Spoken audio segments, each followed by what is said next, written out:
How's it going, everybody? Thanks for tuning into this video. This is my top 10 films of the decade. Wow, 10 years have passed, and this was hard to do. This was hard to compile this list. I've got my phone here that I've created this list on Letterboxd. Follow me, by the way. Seth Talks Film on Letterboxd. So many good films in the past 10 years. I really had to do some work with this, but I'm pretty comfortable with what I've come up with for my top 10 favorite films. Some of these are truly just films that have become like some of my favorites of all time. So I'm going to start with some honorable mentions that I think were just amazing that I couldn't quite fit into my list. First one is Good Time from the Safdie brothers. Just amazing Robert Pattinson performance, and everyone knows about the Safdies and what they've done. And Good Time is just a hell of a film. It's a great journey. So that's in there. Another honorable mention is Phantom Thread, Paul Thomas Anderson, Daniel Day-Lewis. Wow. Great movie. I didn't really know much about it going into it. Wasn't really familiar with Paul Thomas Anderson. I mean, I'd seen some of his stuff, but I went into Phantom Thread, just amazing film. Daniel Day-Lewis, if that's truly his final performance, he went out on top. Another honorable mention I have is the Blade Runner sequel, Blade Runner 2049. That's a hard thing to do, to make a sequel to a movie like Blade Runner so many years in the future, down the line, and to make it as good as it was. Just those are two great films. I mean, it really wrapped up the story, and I don't know, I love that movie. And one more honorable mention is a Zach Braff film. I know nobody will probably have this in their top list, but it's a movie that means a lot to me. It's Wish I Was Here. Zach Braff, he's done Garden State. He's done this movie. I love his work. It's a film that I go back to, seems like a couple times a year I watch it. So it was hard for me to omit it from this list, but I wanted to make sure I mentioned it. So those are some honorable mentions. All right, so that being said, we got the honorable mentions out of the way. Let's get into the top 10 list, my top 10 favorite films of the decade. Again, favorites, your list is going to be different than mine. Film is subjective, that's the beauty of it. But number 10 on my list, Blue is the Warmest Color. I'm a sucker for coming of age films, but I never would have thought I would have enjoyed this one as much as I did. Just, great acting. These two chicks give like amazing performances. There's a lot of controversy with this film. Some of the long, very realistic sex scenes, but really what this boils down to, it's a coming of age movie about a girl that's coming to terms with her sexuality, and she falls in love with this other girl. It's a story of them, and just, I don't know, really chronicles the life of a relationship and coming of age, and just the problems that they experience. It's a long movie, but it's one that I've gone back to a few times because it's just so well done and very realistic. It's one of those where it kind of the way it wraps up is not the Hollywood sort of thing that you get from a lot of coming of age movies. It's more of a realistic approach to the genre, and I really enjoyed it. Okay, number 9 on my list is a horror film. I truly think this is one of the best horror films ever. It's one of my favorites. It's really crept up over the past few years. That is The Witch from Robert Eggers. I think this is the perfect example of a movie that people either love or hate. A lot of people will think it's slow. I've heard that complaint. I think it's just an incredible hour-and-a-half experience. It's a New England folk tale. It takes place back in those times. This is a movie you really need to watch with like subtitles, especially if you're seeing it for the first time, because it's easy to miss things. And it's just about the whole thing with witchcraft around that time, and how everyone was on edge about it, but there really is something going on in this movie. It's, as the title would imply, it's just well acted, well directed. It's one of those classic horror films where the imagination is what scares you. You don't really see a whole lot, and that's great. I love that. The scary part is imagining what's going on, and what you can't actually see. Just a masterfully crafted film, in the age of all these conjurings and stuff like that, which I'm not dogging on that, but those paranormal films just seem like a dime a dozen. So to get something like this that was just kind of a expertly crafted horror film is just amazing. I love the film. That's why it's number 9. That is The Witch. All right, number 8 on my list. It's from 2011. It is the ending of the Harry Potter saga. That is Harry Potter and the Deathly Hallows Part 2, the conclusion to the story. I wasn't sure this was going to even be on my list, but going back and really thinking about it, I could not leave this out. Such a long, popular series, and the way that this film brings everything together, and I mean, it's just so epic.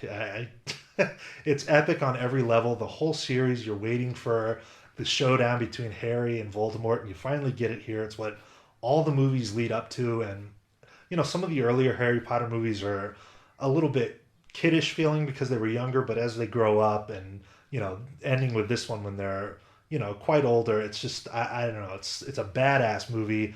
Couldn't end this series any better. It's I go back to these movies at least once a year. I feel like I sit through and I watch the Harry Potter films, so I could not leave the conclusion off the list. Met all my expectations. Phenomenal way to end the series. That is Harry Potter and the Deathly Hallows Part 2 from 2011. That's number 7 on my list, or number 8. That's number 8 on my list. Okay, number 7 on my list, film from 2016 called American Honey. This is a film I don't know if a lot of people saw it. It might have gone under the radar just a little bit.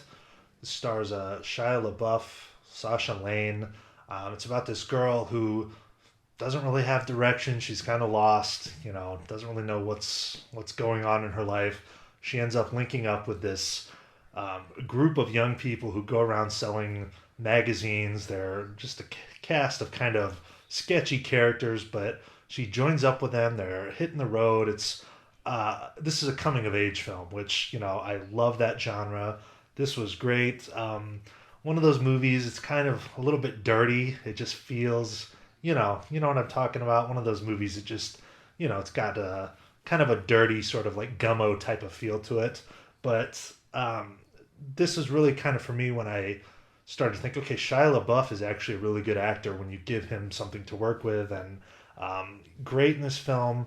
It's a long movie. It's almost 3 hours long, but just seeing this girl kind of join up with these people and progress and kind of figure out the direction she's going in, and they kind of become a family to her, which she was lacking. And phenomenal coming of age film. It's one that I've gone back to quite a few times, and it's definitely up there for me with the best of the decade. That's number 7 for me, American Honey.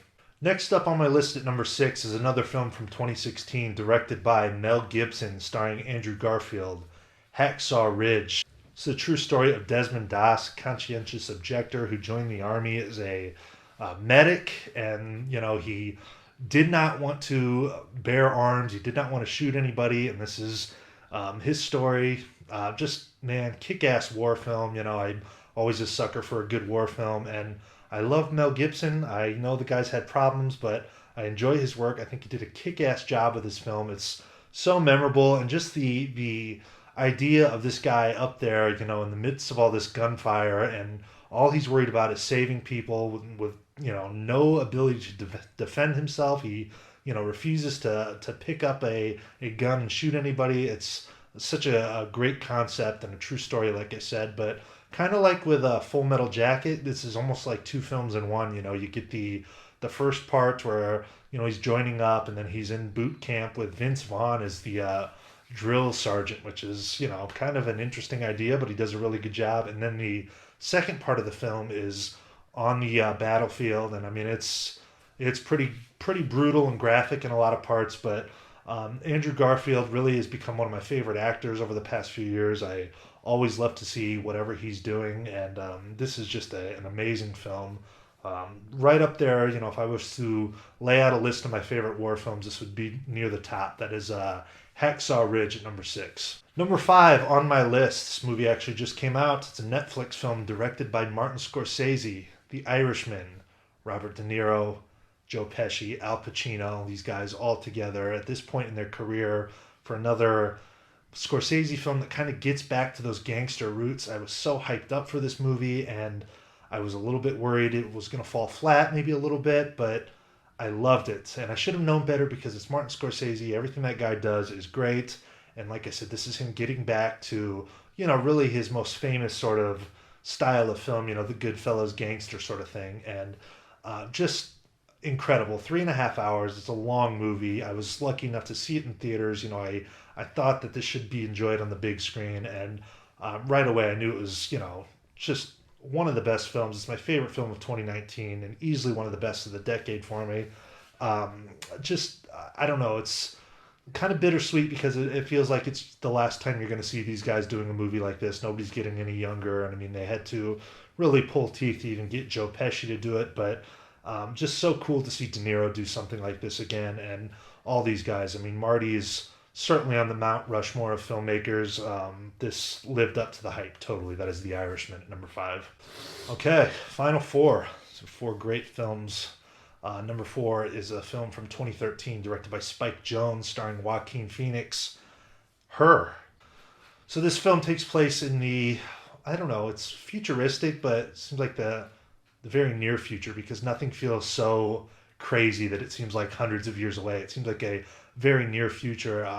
Joaquin Phoenix is, this is almost like a character piece. He's really kind of an introverted, kind of a quiet guy, and this technology is out where you have this earpiece and it's this operating system, but it's really personalized to you. And basically, what happens is he develops a relationship with his operating system that is voiced by Scarlett Johansson, and it's really the element of them. And I think it's almost like a commentary on society like that, and everybody in this film is buried into their phone, and that's what's great about it because it doesn't seem too far off. There's certain shots where Joaquin's walking through the streets and nobody's interacting. They're all staring at their phone, and the operating system is so advanced that people start like dating their operating system. So that's what's going on with Joaquin, and just I don't know. It's so it's a movie that sounds stupid in context. I mean, I remember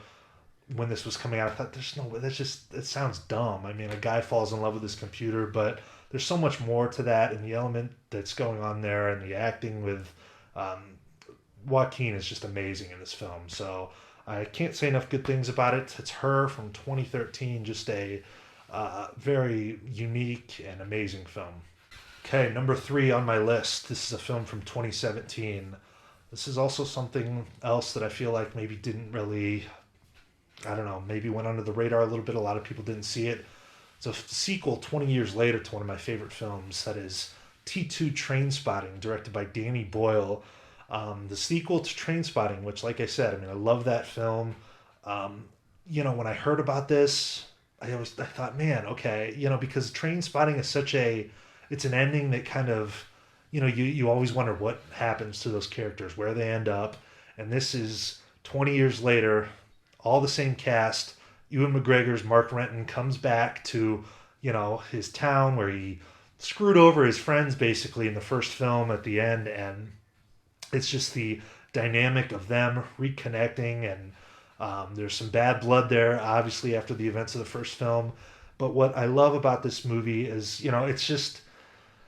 it's hard to do that, to make a sequel to something that, has become like a cult classic, a classic film that, people love, and to revisit it 20 years later and to try and recapture that, I think Danny Boyle nailed it. I remember watching this in the theater, and the ending sequence, I'm just like, wow, this is, to me, up there with the greatest sequels, with your Terminator 2s and stuff like that. So I love these characters. I love seeing them together again 20 years later in life. The first Trainspotting is a kind of a coming of age film, but this film, they're, in the middle of their life, and it's that dynamic. And Ewan McGregor, just all these guys, Robert Carlyle, fantastic. It's really, doesn't miss a beat. It really feels like Trainspotting, and honestly, I think I love the sequel more than the first one. They're just a total package. Killer follow up. I love that film. T2 Trainspotting. All right, number two on my list, 2013, Before Midnight, directed by Richard Linklater, starring Ethan Hawke and Julie Delpy. The third and probably the final installment of what is now the Before trilogy. Each one of these films takes place 9 years apart. So the first film, before sunrise, these characters meet. Before sunset, 9 years later, they reconnect. In this film, Before Midnight, they are married, and it's kind of showing the problems that they're, facing years into marriage, and it's definitely the more depressing of the three films, and I love these characters. Richard Linklater is amazing. The way he uses time as a character for a lot of his films, and that is what this trilogy is based off of. They're simple movies. It's two people pretty much walking around talking the entire time, but the conversations are so you're just engaged the entire time, and I really hope they don't. We don't need to see anything else. This is, to me, the best trilogy ever made. I think it is the perfect ending. I don't know. I just love everything. It's three perfect films, and I could not, I couldn't think of any better way to do this than the way they did Before Midnight. So Ethan Hawke, Julie Delpy, just love those characters, and Richard Linklater really just made an amazing trilogy. That is Before Midnight, number 2. And that brings me to number 1 on my list. Let's just continue on with the Richard Linklater theme. I think if you guys have watched this channel, or if you know anything about me, you probably know what I'm going to say here. But number 1 on my list, 2014, Boyhood. Coming of age masterpiece, 12 years in the making. Real time, you see this kid young, and every year they filmed a little bit. He's growing up on screen, but not just him, the characters are growing up on screen. Ethan Hawke, Patricia Arquette is the parents. You see them age, and it really is the ultimate coming of age experience. It's this boy as a kid. You see the elements of childhood, and it goes into adolescence, and eventually leading off up into going to college, and everything that you encounter. This is a movie that sits. People have polarized opinions on it. You know, on this channel how much we love it. Just this is one of my favorite films of all time, not just of the decade. It's one of the easiest 3-hour watches for me. I can go back to it any time because I really relate to the character of Mason. I see a lot of myself in him, and I know a lot of people that don't like this movie maybe couldn't relate to the character, and I get that. I totally understand why people don't maybe really care for this film, but to me, it really hits home. I love it. It's so masterfully done, and just the ambition and the idea to commit to making this project and to get these people together every year for 12 years. And you never know if someone could die or someone doesn't want to do it anymore. You just never know what could happen. So for Richard Linklater to come up with that idea and to see it all come together, it's an amazing film. And look, I think Linklater should have at least won Best Director at the Oscars that year. It's just my opinion. I mean, I love Birdman, but I definitely think Linklater was shafted. Just Richard Linklater is the best, probably my favorite filmmaker, and I love Boyhood so much. It's such a personal film, and just a total. If you like coming of age, you have to see Boyhood. It is the ultimate coming of age experience. It's number 1. All right, guys, that's what I have for my top 10 favorite films of the decade. It was quite the task putting that list together. I'm sure there will be some point where I think, oh, I should have put that in there, but I really thought hard about it, and I'm happy with what I came up with. Everybody's list is going to be different. I would love to hear what you guys think about any of these films, and I would love to hear what your favorite films of the decade are. If you did a video like this, link it to us. We'd love to watch it. Really been a great 10 years for film. I mean, there's been a lot of really good stuff. A lot of these have, instantly jumped into my list of favorite films of all time. So I'm really happy with what the past 10 years have given us with film. So, appreciate it, guys. Like I said, let me know what you think. Thank you guys for watching. See ya.